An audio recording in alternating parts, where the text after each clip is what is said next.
अस्सलाम वालेकुम नाजरीन, मैं हूं अस्कर हयात। नाजरीन, इसराइल गुज़श्ता एक हफ़्ते से हमलों की जद में है और मुसलसल हमले हो रहे हैं गुज़श्ता एक हफ़्ते से। और इस बार एक नया अटैक हुआ है, नए तरीके से हुआ है, नई जगह से हुआ है और नई टेक्निक जो है वो इस्तेमाल की गई है।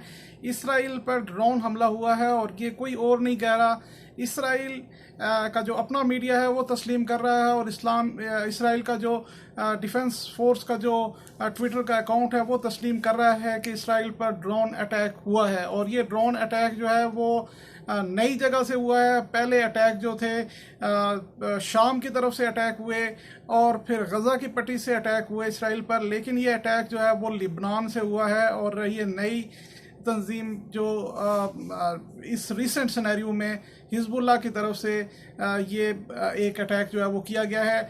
और ये अटैक हिजबुल्लाह ने किया है और ड्रोन अटैक जो है वो इसराइल के जो एयर डिफेंस सिस्टम है जिसको आयरन डोम सिस्टम कहते हैं, जो दुनिया का बेस्ट सिस्टम कहलाया जाता है। और इसराइल इस हवाले से ये कहता है कि कोई भी बैलिस्टिक मिसाइल जो है वो इसराइल पर आकर नहीं गिर सकता और कोई ड्रोन अटैक नहीं हो सकता, क्योंकि उसके पास बेस्ट एयर डिफेंस सिस्टम है, आयरन डोम सिस्टम जिसको कहते हैं। लेकिन ये भी नाकाम हुआ है और ये इसकी वजह हम जानने की कोशिश करेंगे कि ड्रोन अटैक इसराइल पर कैसे हो गया और हिजबुल्लाह जो तंजीम है उसने ड्रोन अटैक्स की कैपेसिटी कैसे हासिल कर ली और ये कितना ख़तरनाक है, कितने ड्रोन्स हिजबुल्लाह के पास मौजूद हैं और कितना ख़तरनाक है इसराइल के लिए कि इसराइल अब घिर चुका है। यानी कि सीरिया से भी उस पर अटैक हो रहे हैं, गज़ा से भी उस पर अटैक हो रहे हैं और लिबनान से भी उस पर अटैक हो रहे हैं। जो बैलिस्टिक मिसाइल का जो अटैक इसराइल पर हुआ था वो शाम की तरफ से हुआ था और इसराइल की जो न्यूक्लियर फैसिलिटी है वहाँ पर ये अटैक किया गया था। अहम तरीन, हसास तरीन जो पॉइंट है वहाँ पर ये अटैक किया गया था और रूसी साख्ता मिसाइल जो है वो इस्तेमाल किया गया था और इसराइल का जो डिफेंस सिस्टम था वो उसको इंटरसेप्ट करने में नाकाम रहा था। उसके बाद 36 से ज़ायद रॉकेट जो है वो फायर किए गए गज़ा से। और गज़ा का भी एक सिनेरियो बन रहा है, जो यरूशलेम में एहतजाज है उसकी लहर क्या है और वहाँ पे फ़लस्तीनियों को क्या कामयाबी हासिल हुई है वो भी मैं आपको बताऊँगा। लेकिन 36 रॉकेट्स फायर किए गए गज़ा की पट्टी से, लेकिन सिर्फ 6 को इंटरसेप्ट किया जा सका और सारी रात जो है वो सायरन बजते रहे और इसराइली जो है वो शेल्टर्स में रहे। आज फिर इसी तरह ही हुआ है कि लिबनान से अटैक हुआ और लिबनान से ड्रोन अटैक हुआ है और सायरन भी बजे इसराइल में। और इसराइल का ये कहना है कि इसराइल का ये कहना है कि ड्रोन को गिरा दिया गया, लेकिन ड्रोन इसराइल की सरजमीन पर काफ़ी एयर स्पेस जो है उसमें काफ़ी अंदर तक चला गया था और अपने टारगेट के करीब था जब उसको गिराया गया। तो ये एक बड़ी नाकामी जो है वो इसराइल की तरफ से कहलाई जा रही है, जिसकी वजह से इंक्वायरी जो है वो एक कॉल की गई है।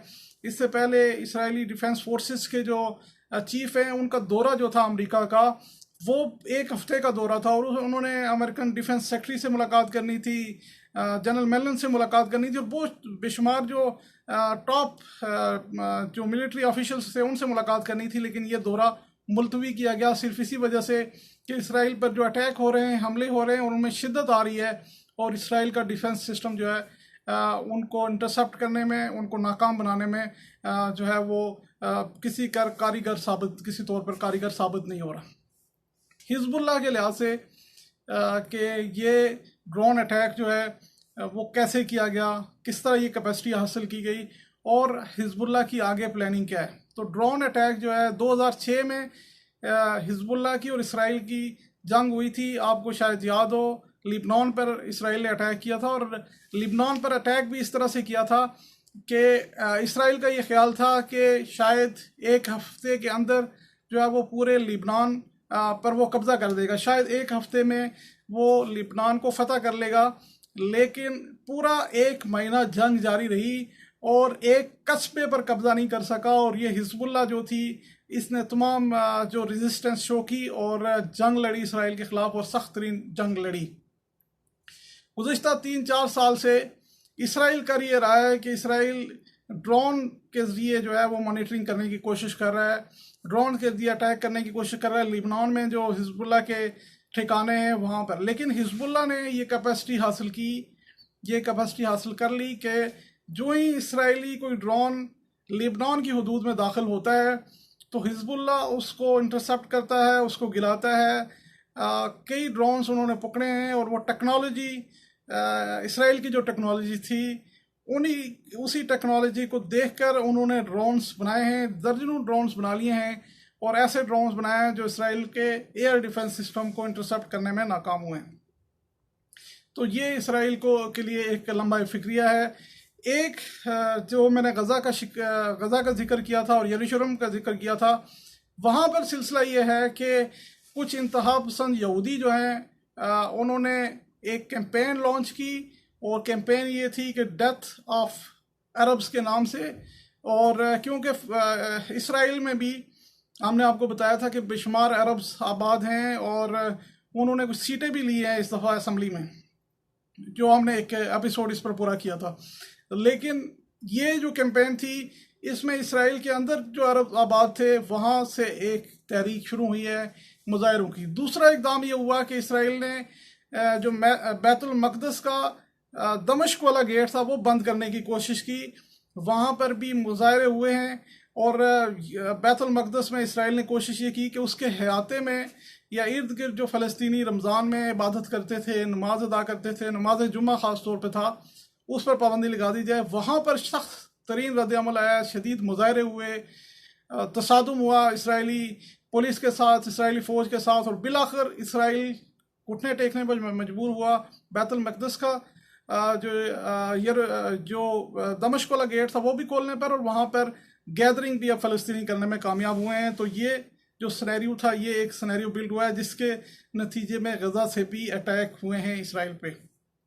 अब अल-कुद्स फोर्स है, जो जनरल कासिम सुलेमानी जो मारे गए थे अमेरिकी हमले में, उनकी फ़ोर्स है और वो एक डिफरेंट तरीके से काम कर रही है। और उनके जो कमांडर हैं ब्रिगेडियर मोहम्मद रज़ा, उन्होंने इसराइल को धमकी दी है और उन्होंने इसराइल को ये कहा है कि वो इसराइल को दुनिया के नक्शे से मिटाकर दांव लेकर, और उन्होंने ये कहा है कि उनके काम करने का तरीक़ाकार जो है वो डिफरेंट है। उन्होंने टीमें तश्कील दे रखी हैं, टीमें तश्कील दी हुई हैं। उनकी टीमें क्या करेंगी? उनकी टीमें ये करेंगी कि जहाँ भी दुनिया भर में इसराइल के मफादात हैं वहाँ पर वो जाएंगे और वहाँ पर वो अटैक करेंगे।